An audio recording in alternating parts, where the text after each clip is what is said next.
for joining us.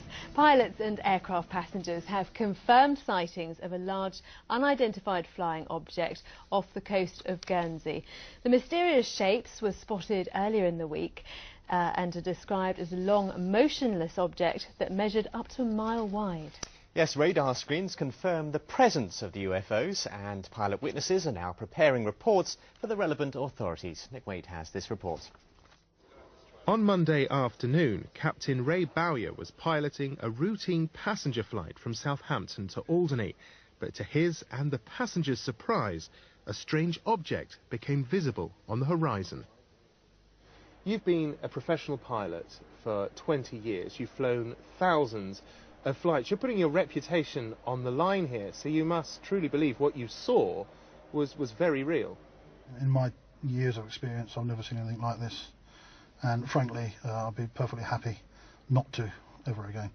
It's a pretty chilling thing, and from my first sighting of it, which was initially maybe around 50 miles away, perhaps 40 miles away from the actual object, it appeared to be fairly small, but it must have been pretty huge. It must have been very, very much larger than I thought it was originally. I told air traffic control that they asked me for a size approximately. I said about the size of a 737, perhaps twice the size. But on reflection, seeing this object from about 40 miles away, it must have been very, very much bigger than that. Perhaps maybe a mile across, perhaps. Were you scared? I wasn't too happy, put it that way. I was quite glad to get on the ground and have a cup of tea. So this appeared as a solid object. Using this pad, could you actually draw for me what you saw? Well, getting closer to it, through the binoculars, I could see a sort of a shape very much like this, extremely pointed, very long and thin, and it should be slightly thinner than that, but this area, about 2/3 away along the fuselage, was pretty dark. This was very brilliant yellow, very golden yellow, and very dark in this area. Now what's particularly interesting about this case is that not only did you see it, but your passengers saw it, and indeed radar picked it up. Can you tell me about that? As I understand it, there was a plot taken on the Jersey radar to be a couple of miles south of the Casquettes Lighthouse, and another aircraft also flying in the vicinity from the Isle of Man into Guernsey, I believe, saw a similar sort of thing.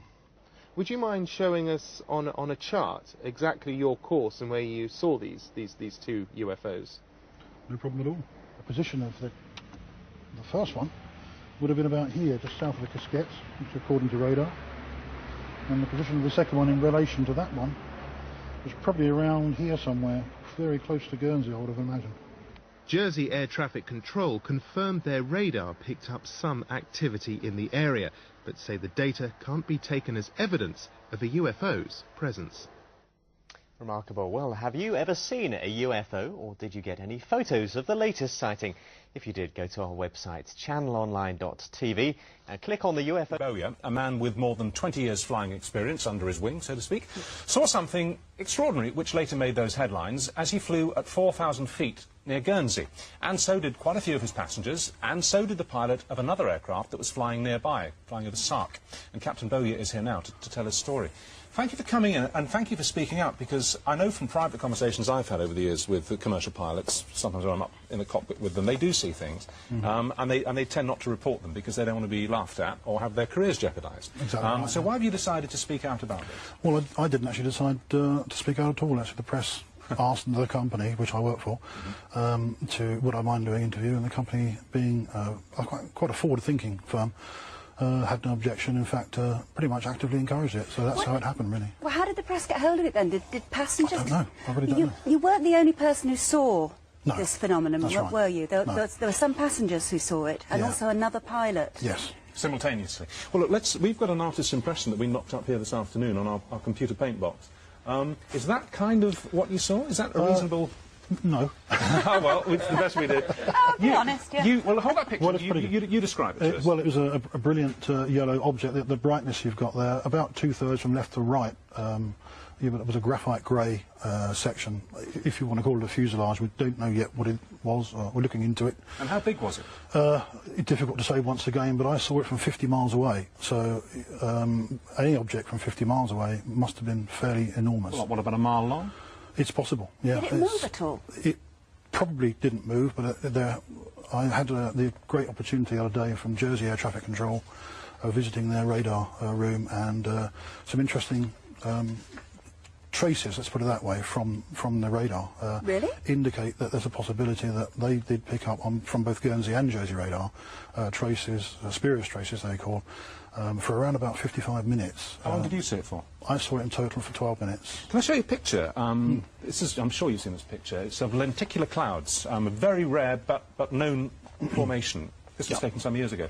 Could it have been something like that? Could it have been some very, very strangely formed cloud, do you think? No. Well, I think highly unlikely. I've seen lots of lenticularis in my time, but just doesn't look like a cloud. Well, you've seen a lot of clouds over the last I also years. had the opportunity of looking at this, or these objects, there were two of them, through binoculars, 10 times magnification, and in my view, a very definite object inside controlled airspace, which shouldn't have been there.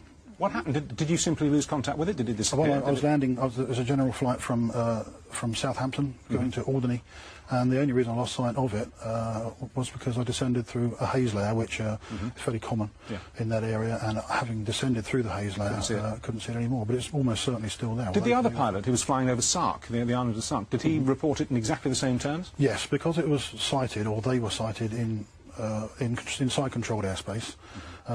The pilot's under a legal obligation, and I suspect this is where the press stories come from. And he's filed a report exactly the same as I have.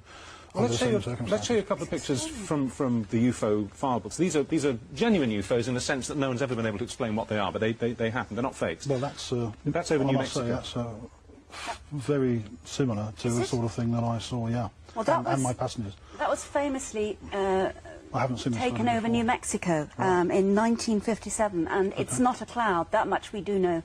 I don't know what it is, but it's not a cloud. Not a cloud. Analysis showed that it wasn't a cloud, but they don't know what it was, hence UFO. This is one from Russia in 1989. Again, analysis shows it's a genuine object. It's not a cloud. There is a cloud above it, a faint one, but that object is not a cloud. Again, is that something? Well, so the object I saw was a very brilliant yellow. Much brighter colour. than that. Yeah, much brighter. It's emitting light. Good. It was emitting. You think it was emitting light? Well, there was cloud above it and all the way down to Guernsey. And, so it couldn't have been reflecting sunlight. Well, that was what I first thought before I looked at it through the binoculars. That there's a lot of vineries called greenhouses in Guernsey, and the sun may have been reflecting from one of these vineries to the aircraft.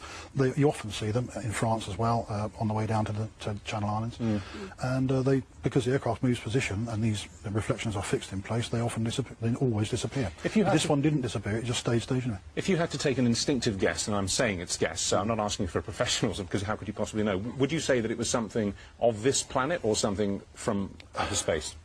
Extremely difficult. I mean, I think a few years ago you interviewed Dr. David Clarke on a very similar sort of thing. Did, yeah. About 4 years ago. I spoke to him today. He's in charge of the team that's looking into this at the moment. I have been asked a question by the press, and my simple answer was, I don't think it's from around here. I can't speculate any further than that. But there is some information which is now being looked at, and hopefully better come back one day and give you an answer to this. But at the moment, it's an unknown. When you fly now, I mean, do you have a sort of slightly heightened awareness of what may be going on around you?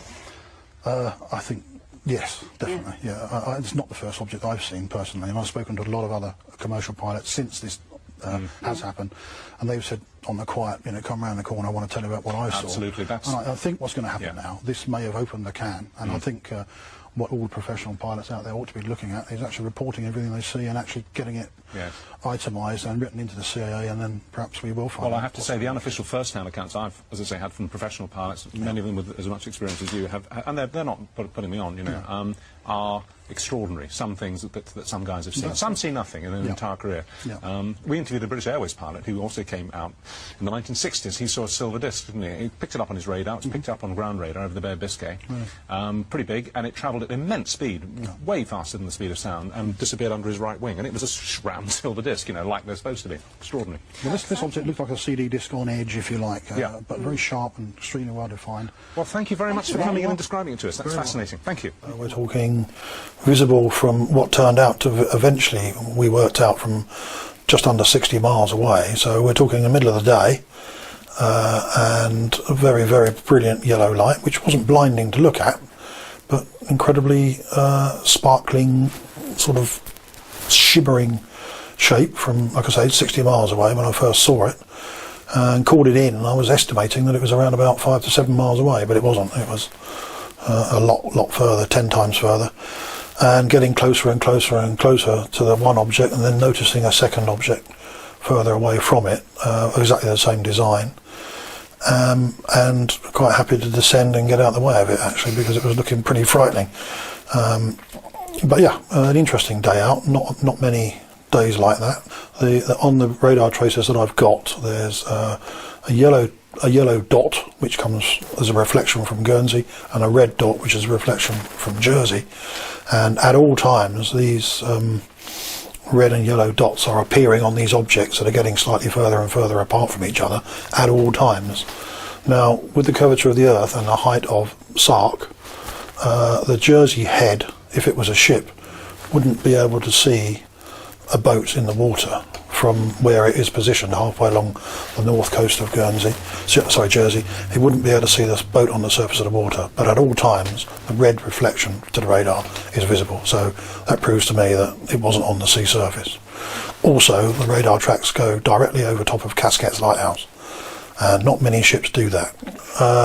What my worry was when taking off after that flight, the 264, getting airborne again and going to Southampton, the last time I saw it was literally just off the end of the island between Casquets and Alderney, and we couldn't see anything from the ground because there was a haze layer at 2,000 feet, and I was worried about climbing straight up into it, but it had gone. So, in actual fact, the two radar traces which started there and then separated, one in each direction, the radar traces stopped, or started and then stopped at exactly the same time. So these two machines, whatever, were operating in conjunction with one another. But no, why would anybody like to experiment with a military aircraft in Class A controlled airspace in the middle of the day? Doesn't make any sense. So I would have thought it's someone that doesn't necessarily know the rules. And therefore, as I've said many times, they're probably not from around here. I suspect they're exoplanetary. They're not from this planet, I wouldn't have thought.